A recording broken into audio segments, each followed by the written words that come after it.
Perkenalkan, saya Adra Olivia Febiona dengan NPM akhir 258. Perkenalkan, nama saya Evia Gistir Dia Pramesti dengan nomor NPM belakang 270. Perkenalkan, nama saya Dia Asni Puspitasari dengan nomor NPM belakang 255. Saya Najwa Tias Nadifa dengan NPM akhir 262. Perkenalkan, nama saya Lutfi Alia dengan NPM belakang 260. Perkenalkan, nama saya Fidel Bibah Senta Zafran dengan NPM 240130100263. Baik, yang pertama saya akan menjelaskan mengenai pendahuluan.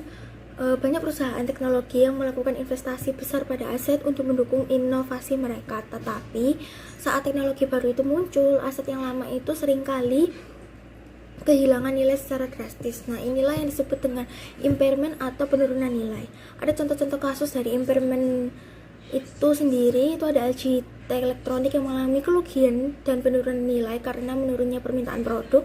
Lalu ada Sony Corporation mencatat kerugian sebesar 192 miliar pada divisi semikonduktor, dan Hush Pharma Group itu rugi sekitar 444 juta karena obsolescence fasilitas produksi.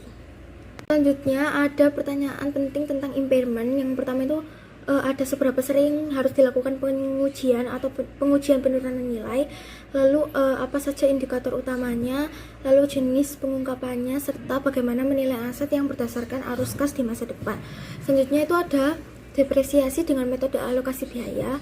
Itu dari pengertiannya, depresiasi itu bukan penurunan nilai pasar, tapi alokasi sistematis biaya aset selama masa manfaatnya. Contohnya seperti biaya kendaraan yang dialokasikan selama 5 atau 10 tahun penggunaannya. Selanjutnya di sini ada faktor depresiasi. Faktor dalam proses depresiasi itu ada 3 hal penting, yaitu ada dasar depresiasi dengan rumus harga perolehan dikurangi dengan nilai residu, lalu ada estimasi umur manfaat, dan metode alokasi biaya yang sesuai. Nah, di sini nanti ada contoh perhitungannya. Jika sebuah mesin dibeli seharga 10.000 euro dan nilai residunya itu 1.000 euro, maka dasar depresiasinya adalah 9.000 euro. Nah, inilah yang akan dialokasikan sebagai beban selama masa manfaat aset tersebut. Lalu ada estimasi umur manfaat. Itu faktor umur manfaat ditentukan oleh yang pertama itu fisik. Fisik itu merupakan kerusakan, keusangan, atau keausan. Lalu ada ekonomi. Itu ada indelinkuensi atau tidak lagi memadai, supersessions digantikan dengan aset yang lebih efisien, dan obsolescence itu usang karena teknologi baru. Selanjutnya ada metode alokasi biaya terbaik. Itu ada faktor eksternal dan internal yang mempengaruhi umur manfaat. Lalu ada faktor fisik yang lebih relevan untuk aset rumah tangga. Lalu ada faktor ekonomi yang terdiri dari persaingan atau efisiensi baru yang lebih relevan untuk industri besar. Lalu yang terakhir ada umur manfaat. Itu seringkali ditentukan berdasarkan pengalaman historis atau asumsi perusahaan. Baik, di sini saya akan menjelaskan mengenai metode depresiasi atau time based.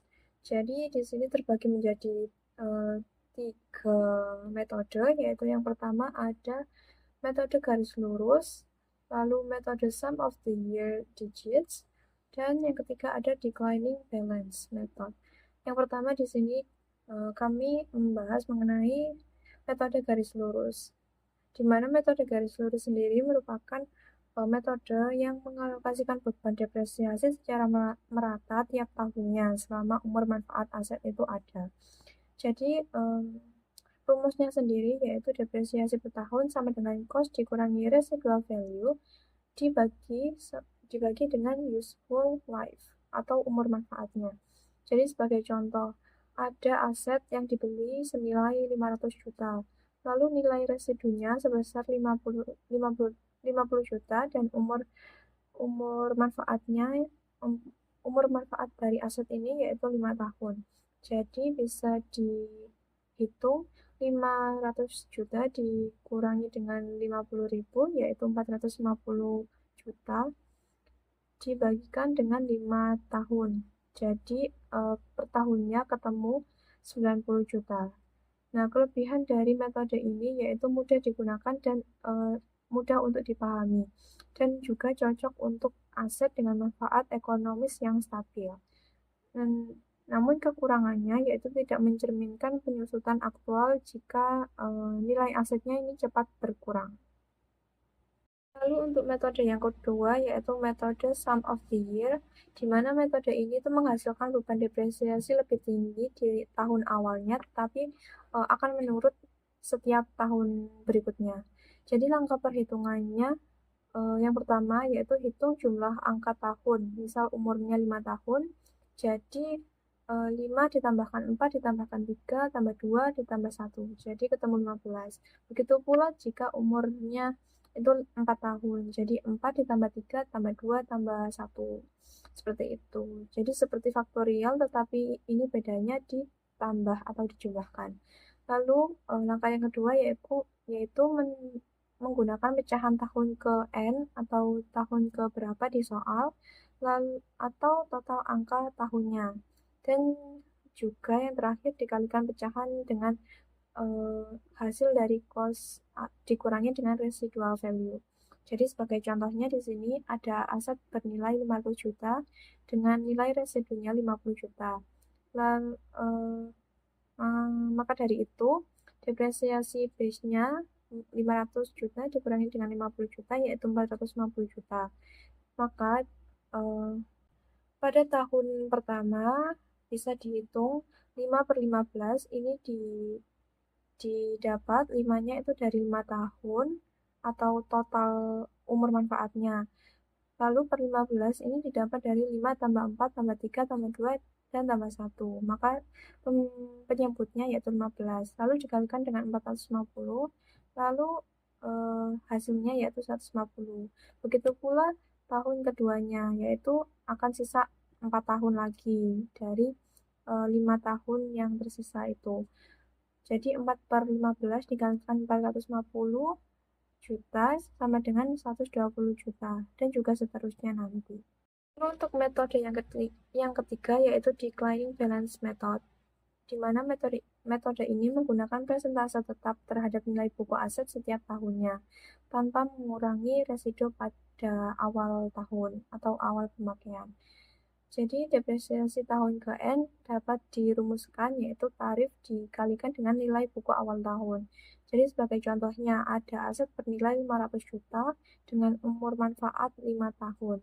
Jadi jika di straight line rate-nya itu 20%, maka kalau double declining balance itu dikalikan dengan 20% tadi jadi 40%. Maka di tahun pertama yaitu 40% dikalikan 500 juta, maka terdapat hasilnya itu 200 juta, di mana 500 dikurangi 200 juta ini akan sisa 300 juta. Lalu 300 juta ini akan dihitung di tahun keduanya. Jadi 40% dikalikan dengan 300 juta, terdapat 120 juta.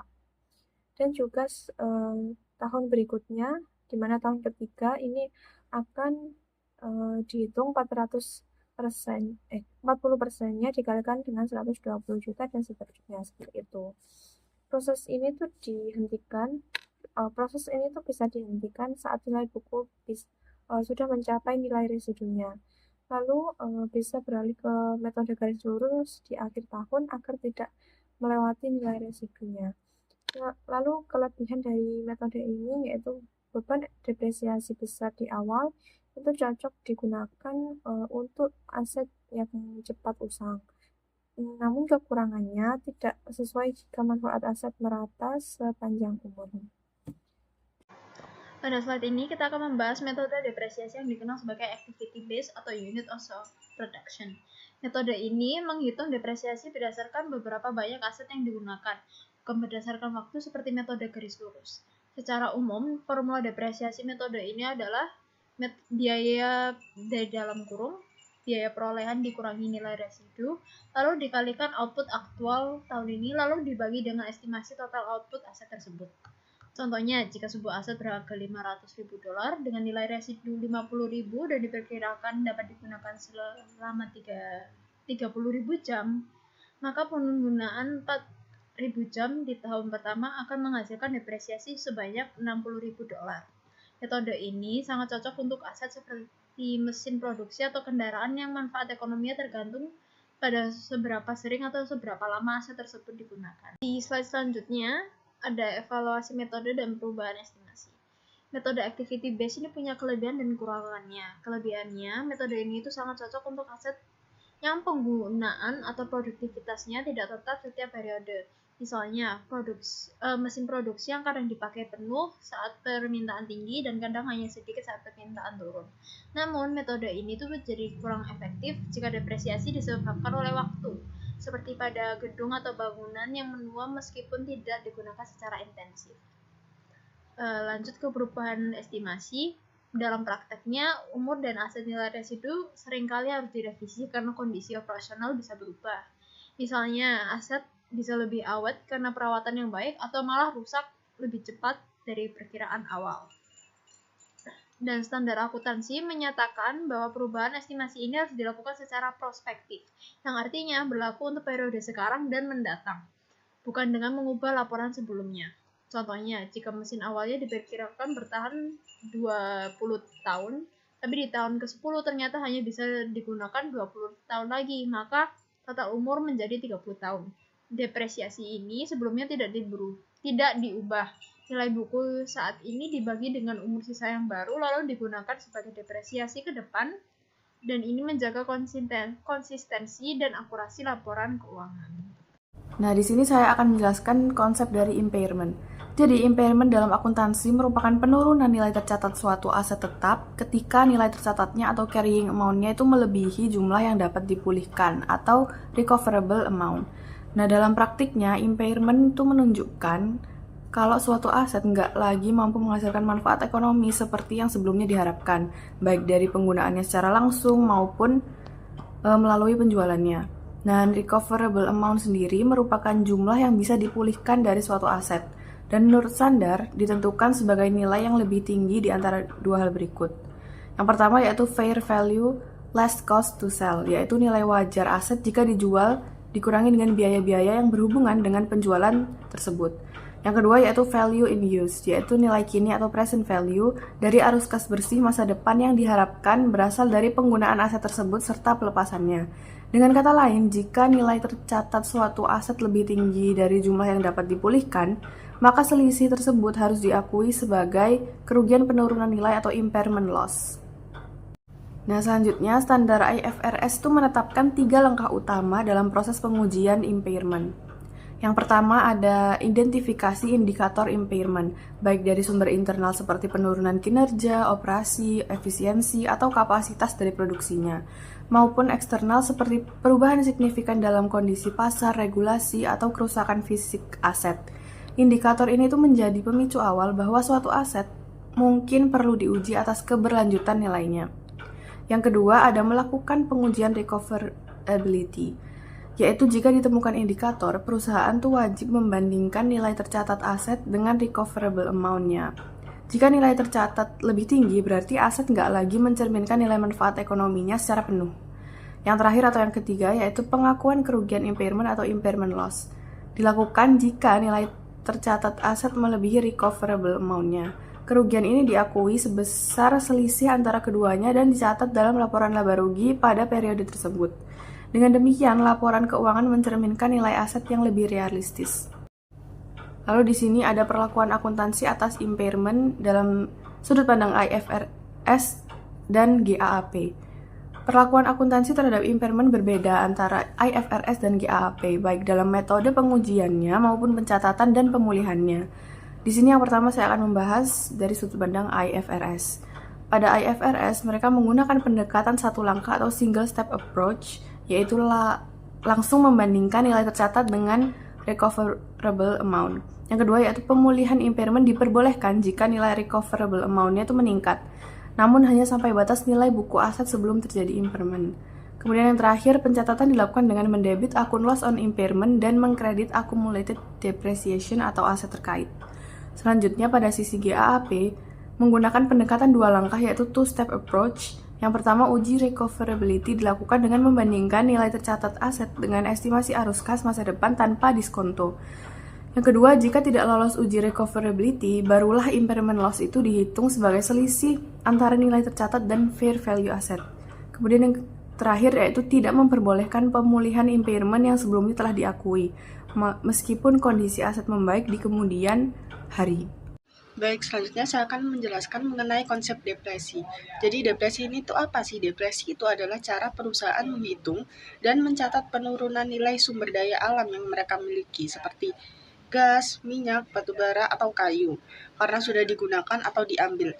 Jadi kalau misalkan kita menggunakan tambang batu bara setelah diambil itu kan nilainya sudah tidak sama seperti kita awal sebelum mengambil.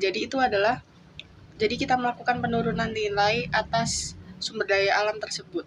Tujuannya adalah untuk mencerminkan penurunan nilai aset seiring penggunaan sumber daya tersebut agar mencerminkan nilai aslinya. Selanjutnya ada perhitungan depletion base. Depletion base ini tuh ditentukan dari total biaya yang dikeluarkan hingga tahap pengembangan. Terdiri dari yang pertama, ada biaya praeksplorasi, seperti survei awal atau uji seismik biasanya dibebankan langsung. Yang kedua ada biaya eksplorasi dan evaluasi. Nah, itu seperti pembelian hak eksplorasi, pengeboran awal, studi geologis, sampling, dan lain-lain. Dan yang terakhir itu ada biaya pengembangan, biaya untuk mengembangkan area yang telah ditemukan mengandung sumber daya. Selanjutnya saya akan menjelaskan mengenai perhitungan unit depletion cost. Jadi ini ada contoh soal ya, PT Karawu hendak menggunakan sebidang tanah untuk industri pertambangan. Tanah tersebut itu ditaksir dengan harga 200 juta menurut observasi yang sudah dilakukan pihak perusahaan. Tanah tersebut diperkirakan akan memiliki kandungan tambang sebesar kurang lebih dari 100.000 ton. Setelah dilakukan eksploitasi pada tahun pertama, ternyata nilai taksirannya itu hanya mencapai 50 juta, hitungan nilai depresi atas tanah tersebut. Jadi, ada rumusnya ya nilai depresi itu. Nilai basis dikurangi nilai sisa, dibagi total unit yang dapat diekstraksi. Kita bisa tahu nilai basisnya itu adalah 200 juta itu. Lalu nilai sisanya adalah 50 juta karena itu ternyata taksirannya hanya mencapai 50 juta. Dan pembaginya itu ada total unit yang dapat diekstrasi. Nah, total unit yang dapat diekstrasi itu ternyata sebesar kurang lebih dari 100.000 ton. Jadi bisa kita lihat ini setelah dibagi, nilai depresinya mendapat 1.500. Di sini saya akan menjelaskan mengenai revaluasi aset tetap. Nah, apa sih revaluasi ini? Revaluasi adalah proses penyesuaian nilai tercatat aset tetap agar mencerminkan nilai wajar atau fair value saat ini. Nah, tujuan dari revaluasi sendiri itu untuk mencerminkan nilai ekonomi aktual aset tetap dalam laporan keuangan.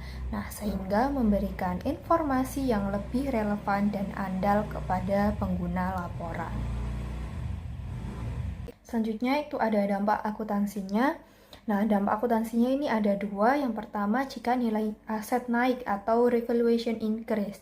Nah, jika aset naik ini, maka selisih positif itu akan dicatat di ekuitas sebagai revaluation surplus atau bagian dari komponen lain dari penghasilan komprehensif. Nah, ini tuh tidak langsung mempengaruhi laba rugi kecuali jika sebelumnya ada penurunan nilai yang telah dibebankan ke laba rugi. Kemudian yang kedua itu ada jika nilai aset turun atau revaluation decrease. Nah, jadi selisih negatifnya itu dicatat sebagai kerugian dalam laba rugi atau impairment loss, kecuali jika ada surplus revaluasi surplus revaluasi sebelumnya yang bisa disesuaikan terlebih dahulu. Selanjutnya itu ada pengungkapan atau disclosure. Nah, laporan keuangan itu harus mengungkapkan yang pertama, dasar penilaian aset tetap, jadi historical cost versus fair value. Kemudian yang kedua itu ada tanggal revaluasi terakhir. Kemudian yang ketiga itu ada apakah penilaian independen yang digunakan. Kemudian yang keempat itu ada rekonsiliasi nilai tercatat awal dan akhir termasuk perubahan karena revaluasi. Kemudian yang kelima itu ada dampak revaluasi terhadap laporan keuangan dan ekuitas.